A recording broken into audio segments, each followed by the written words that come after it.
Fórmula Noticias Tabasco presenta el tema de la semana.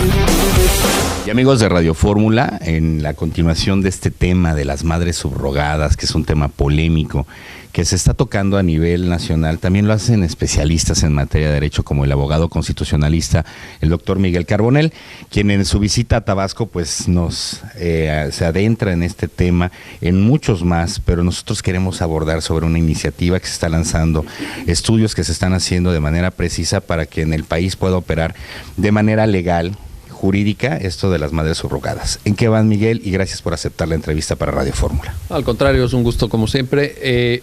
Aquí hay varios aspectos porque es un tema delicado. En primer punto que hay que dejar claro es que, según lo ha manifestado la Organización de las Naciones Unidas, la ONU, los derechos sexuales y reproductivos son parte de los derechos humanos.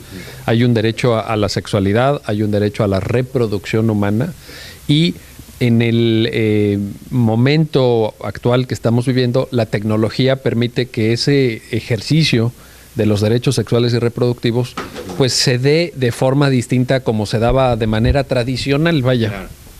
Eso nos permite que haya la tecnología suficiente para el implante de óvulos fecundados, para vientres subrogados, para que personas que son solteras o que son personas homosexuales y que no tienen la misma facilidad para reproducirse que las parejas heterosexuales puedan optar también a ejercer estos derechos que son sus derechos, son derechos humanos, son derechos de la persona, y en ese sentido la tecnología ya lo permite, ya hay técnicas, ya hay un desarrollo científico que estaría permitiendo esas opciones novedosas, y ahora lo que hace falta efectivamente es reformar la ley, porque la ley pues siempre viene un poquito atrasado respecto a la tecnología. En México nos cuesta mucho esto, hay muchos temas en donde simplemente nuestros legisladores pues andan en otra onda, ¿verdad? Como dicen los jóvenes, y sin embargo pues ahora sí me parece que es indispensable que se modernice el sistema jurídico mexicano para que esto se pueda dar. Ahora, aquí en Tabasco está legalizado el tema de la subrogación, pero Tabasco no es independiente de la federación y, por ejemplo, aquí en Tabasco se han tenido problemas desde el certificado de nacimiento, ni siquiera incluye los datos del padre cuando lo dan. En el caso de una madre subrogada, ¿de quién se tienen que poner los datos en este certificado de nacimiento? Por un lado, esa sería una pregunta. Y por otro lado, se dio el caso de una española que viene a hacerse el tratamiento aquí y por parte de Relaciones Exteriores brinca a la hora que quiere sacar el pasaporte y retienen a la persona 1 mes y medio aquí con dudas de qué pasaba con ese niño. Entonces, Tabasco está inmerso en una federación, lo tiene legalizado, pero ¿qué hacer en este sentido para ponerse al día todo lo demás, no? A ver, hay dos cosas que vale la pena subrayar. En primer término, todo lo que se refiere a cuestiones civiles, como puede ser la relación entre padres e hijos, la llamada filiación, ese es el término técnico jurídico, como pueden ser cuestiones de adopción, cuestiones de ejercicio de derechos sexuales y reproductivos, hay una competencia local. Es decir, son los estados los que tienen esa competencia y pueden establecer sus propias reglas. Por ejemplo, en el tema de las actas de nacimiento, del registro público, del registro civil, el registro civil es competencia local. Vaya, claro. Tabasco tiene la facultad para determinar lo que les convenga a los ciudadanos de Tabasco, ¿verdad? En ese sentido no hay ni a nivel constitucional ni a nivel federal un lineamiento que diga esto sí y esto no. Yo creo que constitucionalmente le corresponde al Estado de Tabasco tomar esta decisión. Ahora, la Constitución lo que sí dice es que los actos del Estado civil que reconozca cada entidad federativa tienen validez plena en toda la República e incluso frente a la Federación.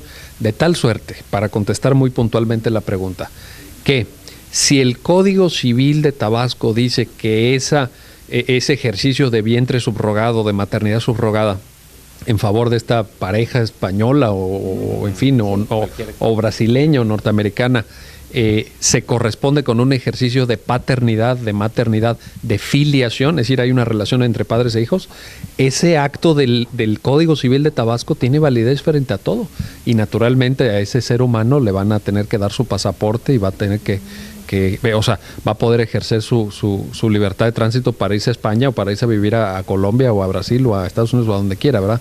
Porque es competencia del Estado de Tabasco.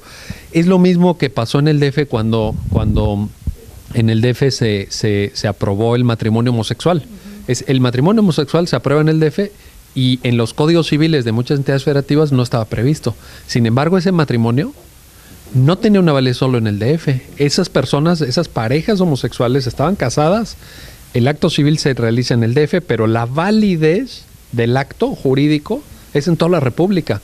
Por ejemplo, ya pasó que una pareja homosexual se casa en el DF, se van a vivir a otra entidad federativa, piden que les reconozcan, es más, se pelean, se divorcian y del juicio de divorcio tiene que conocer un juez de una entidad federativa distinta que tiene que reconocer la validez del matrimonio, porque solo puede haber divorcio si previamente hay matrimonio. Entonces, es lo mismo en este caso. El Estado civil, me refiero particularmente a la relación entre padres e hijos, tiene que ser reconocido en términos de lo que el Estado de Tabasco disponga en su legislación civil. Lo que pasa es que hay un desconocimiento por parte también, como te planteaba el ejemplo, Ileana, de las autoridades federales. ¿Cómo va caminando la iniciativa para que pueda operar en otras entidades? Porque la están lanzando para que sea a nivel federal.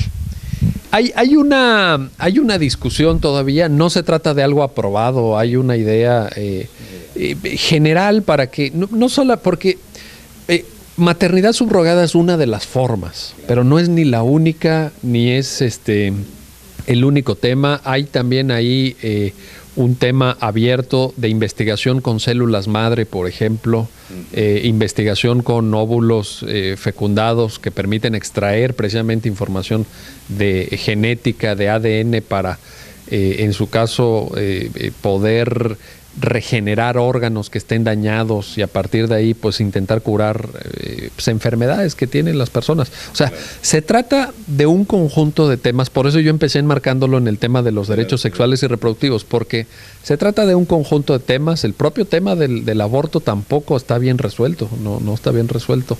Hay una sentencia de la Corte que ya fija ciertos estándares del 2008, pero por ejemplo en el DF está despenalizado, pero en Guanajuato son penas de hasta 30 años de cárcel, se equipara prácticamente a un infanticidio. Entonces, y hay mujeres que están hoy en la cárcel con penas altísimas. Entonces, realmente yo creo que se trata de un paquete que tenemos que considerar los mexicanos para ver qué hacemos con estos temas. Yo creo que ya no podemos vivir en el siglo XIX, estamos en el siglo XXI y hay que asumirlo con todas sus consecuencias. Precisamente el tema de las consecuencias, porque si bien estamos en este siglo XXI que tiene muchas cosas buenas en avances tecnológicos, también hay un lado muy oscuro en cuanto a delincuencia, trata de personas, tráfico de órganos y demás. En India era un país donde la parte de la subrogación se dio, pero lo tuvieron que parar porque se dieron problemas de trata de personas y demás. ¿Qué tendría que tener la ley, nuestra ley mexicana, en este caso la tabasqueña, para cuidar la integridad de ese bebé, de esas madres que prestan sus vientres, que no caigan en situación de trata? ¿Qué tiene que tener esta ley para proteger de la misma manera los derechos humanos? El principio reconocido por las Naciones Unidas y que han adoptado todos los países desarrollados y democráticos del mundo es que ninguna persona puede ser un instrumento. Nadie puede ser, digamos, creado o nadie puede nacer para ser un instrumento para, por ejemplo, para extraerle los riñones o para extraerle el hígado o los pulmones, sino que cada persona es valiosa en sí misma y no puede ser utilizada para efectos de explotación sexual, explotación infantil, cosas que se dan. Pero yo en este tema, que ciertamente debe de alertarnos y ciertamente debe preocuparnos, lo que siempre digo es, a partir de este principio, que debe quedar muy claro y muy presente en todos los esfuerzos legislativos que se hagan, lo que nos tenemos que preocupar es por los ya nacidos, es decir, no tanto por la forma en que nace una persona, cómo se reprodujo, en qué vientre creció ese futuro ser humano, sino por los ya nacidos. ¿Por qué? Porque la trata de personas ciertamente existe, el tráfico de órganos ciertamente existe, pero existe respecto a personas nacidas. Es decir, ¿a quién están explotando hoy sexualmente en el mundo? ¿Quiénes son las víctimas de trata? Pues esas personas nacidas. Ahora, ¿esas personas nacieron por vientres subrogados o nacieron de forma tradicional, etcétera? Bueno, pues eso ya es algo que que queda ahí en el origen de cada ser humano, pero a quienes tenemos que proteger es a los ya nacidos. La ley en Tabasco, según algunos especialistas, es de un párrafo, la que establece precisamente de la maternidad subrogada o todos los elementos. ¿Cómo fortalecerla desde el punto de vista jurídico? ¿Qué elementos tiene que contemplar, doctor? Bueno, la ONU está trabajando un proyecto de tratado internacional en materia de derechos sexuales y reproductivos para intentar homogeneizar el conjunto de perspectivas. Yo lo que creo es que se deben de establecer principios muy básicos en la ley, principios de sentido común, que nos permitan avanzar con seguridad. Y sobre todo que les den certidumbre a las parejas que estén buscando ejercer su derecho humano a la reproducción. Claro. ¿Certidumbre en qué sentido? Pues en el sentido de que es decir, una persona puede naturalmente alquilar su vientre porque eso es lo que se hace. Hay un intercambio económico, vamos a decirlo con todas sus letras. ¿Sí? Eso se paga, es un servicio, pues. Pero pues yo creo que la pareja que ejerce de esa manera su derecho a la reproducción tiene que tener la certeza de que eso no se va a convertir en una extorsión permanente, ¿no? O que es un préstamo. Le digo, oye, mira, ¿no? Te lo presto 3 años, pero ya cuando camine me lo devuelve. O sea, son reglas de sentido común, no le veo yo tampoco el hilo negro, vaya, en esos, no, y además, obviamente se requiere un tratamiento mediático, ustedes como medios de comunicación, un tratamiento social, pues de gran responsabilidad, ¿no? Lejos del amarillismo y lejos de esto, yo creo que hay que darnos cuenta, primero, que hay parejas que tienen problemas reproductivos, no es excepcional el caso, no es algo anormal, no los hace ni mejores ni peores seres humanos. Segundo, la tecnología puede ayudar. Ahí está la tecnología, como en muchos otros temas. Pues usémosla, ¿no? Para eso. Y asegurémonos que esas parejas que desean, porque es un deseo legítimo, es un deseo que tiene que ver con sus derechos humanos, con su calidad de vida, tener un hijo o una hija, pues que puedan desarrollar esa parte de su existencia que para muchas personas es fundamental y es vital. Y entonces, si la técnica los puede ayudar, pues yo creo que es algo muy, muy bueno. Gracias, doctor. Muchas gracias al doctor Miguel Carbonell, pues es especialista en Derecho Constitucional.